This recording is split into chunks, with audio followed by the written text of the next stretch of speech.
আমরা যখন পাস্ট নিয়ে কথা বলবো, অর্থাৎ পাস্ট হ্যাবিট অথবা পাস্ট সিচুয়েশন বোঝাবো, তখন আমরা একটি মাত্র স্ট্রাকচার ব্যবহার করলেই হবে।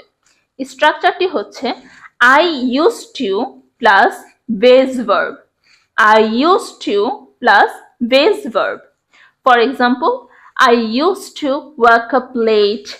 I used to hate English. I used to avoid speaking in public.